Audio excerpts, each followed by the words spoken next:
Welcome to This Week in Education Law, where I share up-to-date court decisions from the perspectives of educational administrators and policymakers. This is episode 45. In this episode, I'll introduce a recent U.S. Supreme Court decision about religious freedom, parental rights, and curriculum design, Mahmoud v. Taylor, 2025. At its core, this case asks whether public schools can require students to participate in instruction that parents believe undermines their faith, and what happens when parents are denied the opportunity to opt out. Here is a background of the case. Montgomery County Public Schools in Maryland enrolled over 160,000 students in its 210 schools and had an operating budget of nearly $3 billion. In the 2022 to 2023 school year, the school board officially launched the LGBTQ+ inclusive storybooks for use in the English and language arts curriculum. At issue in this lawsuit are the 5 LGBTQ+ inclusive storybooks that were approved for students in kindergarten through 5th grade. In other words, for children who are generally between 5 and 11 years old. School district officials made it clear that teachers cannot elect not to use those books at all. Before the launch, the school board hosted a professional development workshop in the summer of 2022 when it provided teachers with a guidance document suggesting how teachers may respond to student inquiries regarding the themes presented in the book. The books were designed to disrupt children's thinking about sexuality and gender. Shortly after the official launch of the storybooks, parents began contacting individual teachers, principals, or the school district staff about the storybooks and asking that their children be excused from classroom instruction. Initially, the school board compromised with parents by notifying them when those storybooks would be taught and permitting their children to be excused from instruction involving those books. That policy was consistent with the school board's general guidelines for respecting religious diversity, which at the time provided that when possible, schools should try to make reasonable adjustments to the instructional program to accommodate requests from students or requests from parents, guardians on behalf of their students to be excused from specific classroom discussions or activities that they believe would impose a substantial burden on their religious beliefs. This compromise, however, did not last long. In March 2023, less than a year after those storybooks were introduced, the school board issued a statement declaring that students and families may not choose to opt out of engaging with the storybooks and that teachers will not send home letters to inform families when those books are read in the future. According to the school district official, the school board decided to change its policy because individual principals and teachers could not accommodate the growing number of opt-out requests without causing significant disruptions to the classroom environment. The official also stated that permitting some students to exit the classroom while the storybooks were being taught would expose other students to social stigma and isolation. It was therefore announced that any existing accommodations would expire at the end of 2022 and 2023 school year. Shortly after the school board rescinded parental opt-outs, more than 1,000 parents signed a petition asking the school board to restore opt-out rights. And hundreds of parents, including many Muslim and Ethiopian Orthodox parents, attended the school board's public meetings and implored the school board to allow opt-outs. At a May 2023 meeting, one community member testified that thousands of parents felt deeply dismayed and betrayed by the rescission of opt-outs from content that conflicts with their sincerely held religious beliefs. The school board was unmoved. The school board continued to permit children to opt out of other school activities, including the Family Life and Human Sexuality unit of instruction, for which opt-outs are required under Maryland law. After the school board refused the parents' pleas to restore the opt-outs, the parents filed a lawsuit in federal court against the school board and its superintendent, Thomas Taylor. The parents argue that the First Amendment's free exercise clause, which protected religious freedom and their fundamental rights as parents to direct their children's upbringing, were being violated. In essence, the parents said, "We are not trying to remove the books from the school. We just do not want our kids forced to participate in lessons that confuse and contradict what we teach at home." Notably, the parents even clarified they were not asking to censor the curriculum for everyone. Teachers could still read the books to other students. They only want notice and the option to have their children step out during those particular story times. The case worked its way up the courts. At first, the parents lost. A U.S. District Court judge in Maryland denied the parents' request for a preliminary injunction, which was an order to temporarily let their children opt out while the case continued. The judge reasoned that exposure to ideas by itself was not a concrete burden on anyone's religious practice. Parents remained free to teach their beliefs at home. Simply hearing other viewpoints at school does not amount to a government-imposed burden on religion. A divided Fourth Circuit Court of Appeals agreed.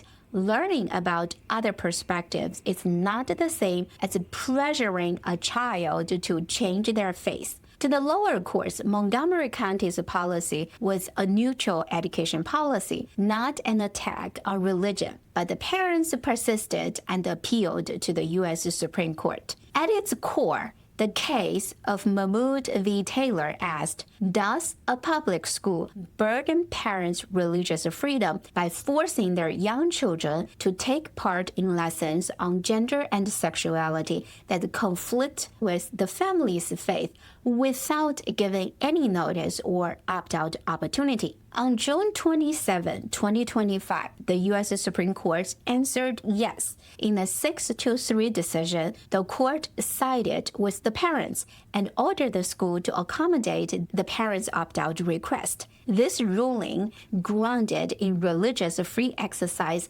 legally affirmed that parents have a constitutional right to shield their children from certain instruction that violates their faith. Justice Samuel Alito wrote the majority opinion, joined by Chief Justice Roberts and Justices Thomas, Gorsuch, Kavanaugh, and Barrett. Alito wasted no time anchoring the decision in historical precedent. We have long recognized the rights of parents to direct the religious upbringing of their children, Alito wrote, and we have held that those rights are violated by government policies that substantially interfere with the religious development of children. In other words, if a school policy significantly undermines parents' ability to raise their children in their faith, it crosses a constitutional line.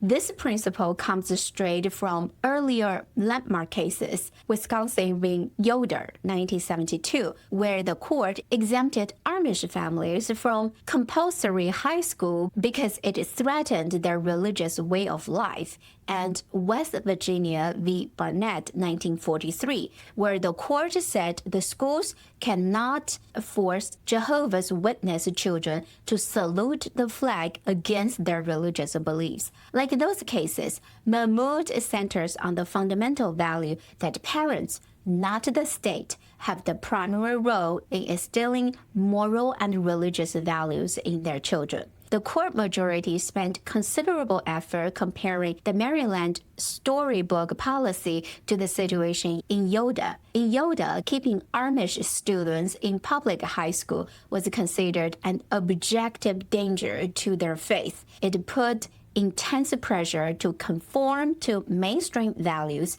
and pull them away from their community. Justice Alito argued that the same type of burden existed here, even for much younger children. The LGBTQ plus themed storybooks, he explained, are not just casual stories, but unmistakably normative. They present certain values and beliefs, things to be celebrated, and certain contrary values and beliefs as things to be rejected. For example, one of the books shows a joyful same-sex wedding and implies that love is the only criterion for valid marriage, directly contradicting the parents' religious conviction that marriage is sacred only between a man and woman. Another storybook about gender identity suggests that it's hurtful and perhaps even hateful to believe that a person's gender is permanently tied to their biological sex at birth.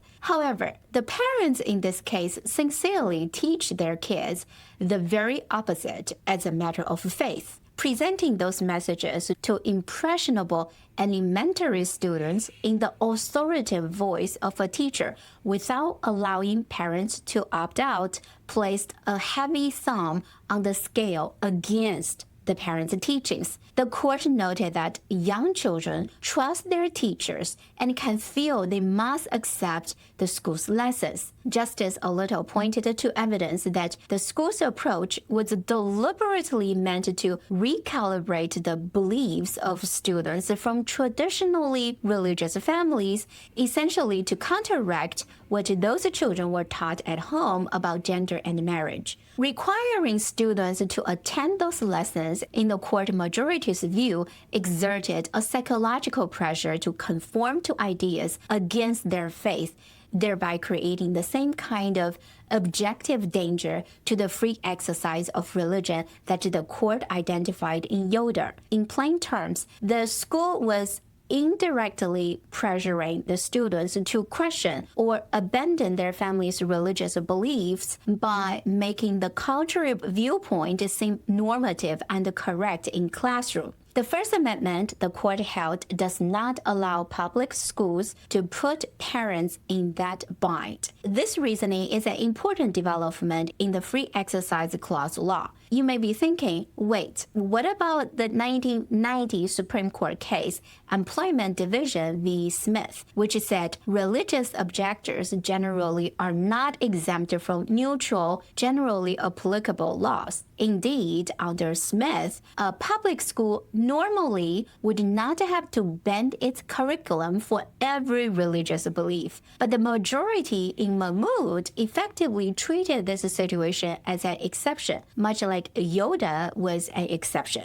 The court opinion explains that when a policy imposes a burden of the same character as in Yoda, a direct threat to a child's religious upbringing, the usual Smith rule does not apply here. In such cases, the court will apply the strict scrutiny in the school's action. Justice Alito emphasized that the Free Exercise Clause is not so feeble that it only protects against forced conversions or overt coercion. It also guards against more subtle forms of pressure that substantially interfere with a family's religious formation of their children. Under this strict scrutiny test, which is the highest level of constitutional review applied by courts when a fundamental right like free exercise of religion is burdened, the school board had to prove that its no opt-out policy served a compelling interest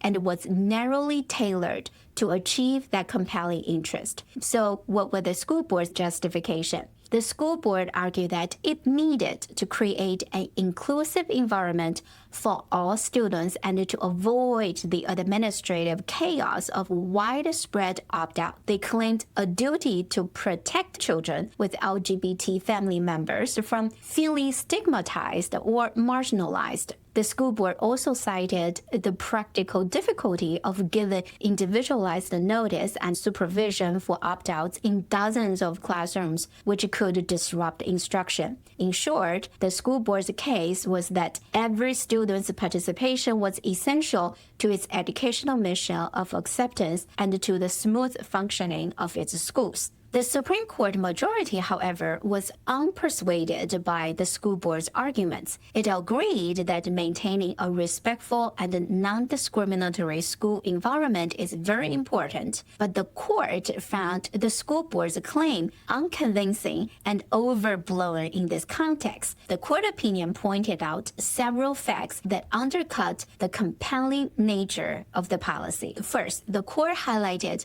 the policy's internal inconsistency. If universal exposure to the LGBTQ plus inclusive storybooks were truly essential, why had the school district never required teachers to use them? Because the books were merely optional supplemental material, many classrooms may never read those storybooks at all. It was hardly the evidence that 100% exposure was mission critical. Second, the court pointed out the school district's earlier success in honoring opt-out requests. For months, parents received notice and the students who set out completed alternative activities with no documented disruption. The majority noted that the administrative difficulties were problems the school district had created for itself, attributable to the board's conduct, not proof that allowing parents to opt out was impossible. Finally, the court pointed out that less restrictive means were readily available. Schools, the court reasoned,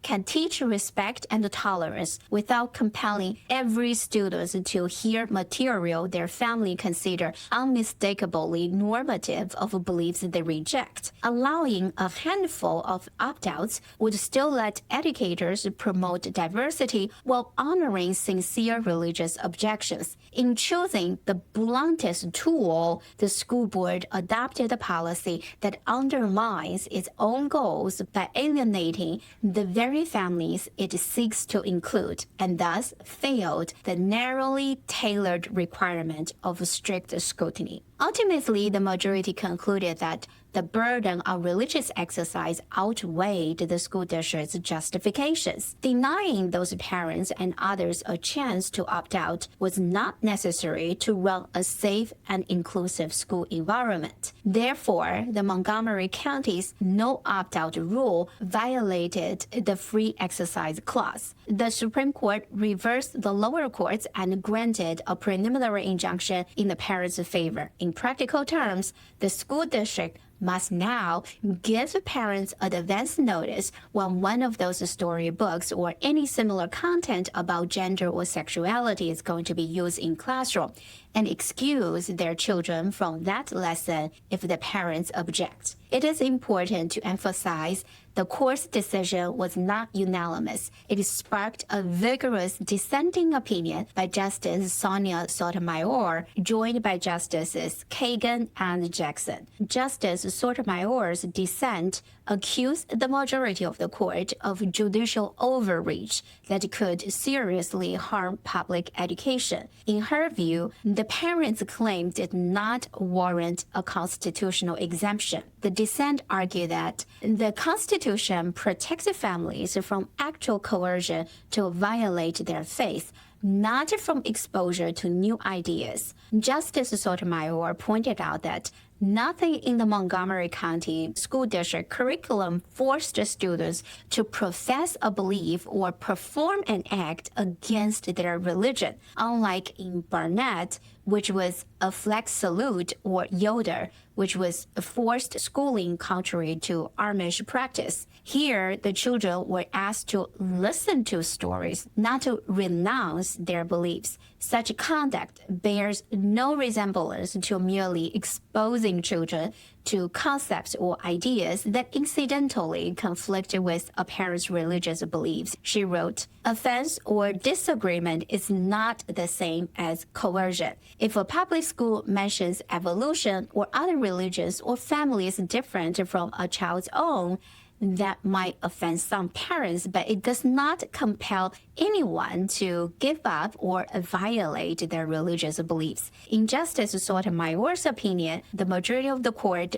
blurred this important line. She also warned the court's ruling opens the floodgates for all kinds of challenges to school curricula. The result will be chaos for this nation's public schools, Justice Sotomayor cautioned bluntly. If parents can opt children out of LGBTQ plus storybooks on religious grounds, what stops others from opting out, say, evolution in biology class, mythology in literature, or even historical facts? She noted that lower courts have seen cases like parents objecting to books with witches and wizards on religious grounds, and until now, schools had won those cases. Under the majority's new rule, Justice Sotomayor worried next to go could be teaching on evolution, the work of Nobel-winning scientist Marie Curie, or the history of vaccines. Any lesson that might conflict with their parents' religious beliefs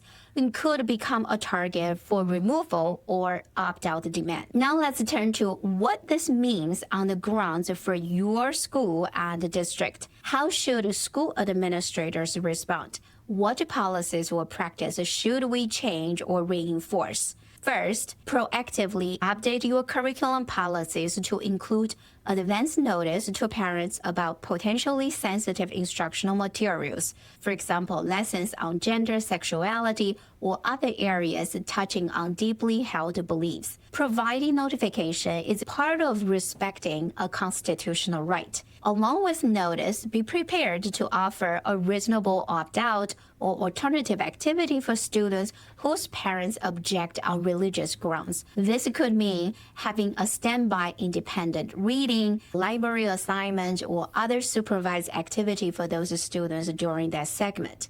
The key is to plan those accommodations ahead of time so they're seamless and don't disrupt learning for others. Second, develop a clear opt-out protocol in writing.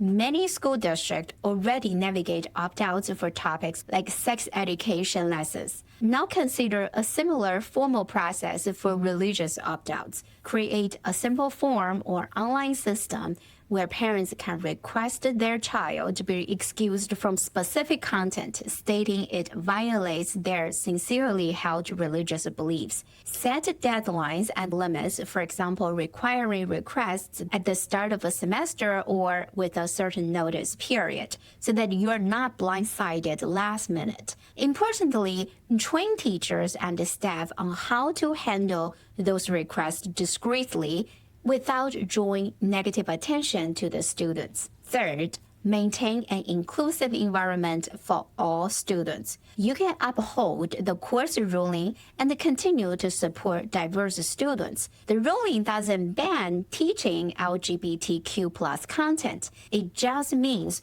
you cannot force unwilling families to partake. Consider holding staff discussions on how to affirm all students' dignity so that an opt-out by some does not turn into stigma for others. Fourth, engage parents and communicate openly. In light of this case, it's wise to strengthen your channels of communication with parents about curriculum choices. You may form a parent advisory committee to review new sensitive materials or at least preview them. Often conflict arises from fear of the unknown. If you transparently explain why you include certain books or lessons, you may alleviate some of those concerns. When conflicts do arise, try to resolve them collaboratively. This can prevent lawsuits and, more importantly, create a school culture where families feel heard. Remember, this case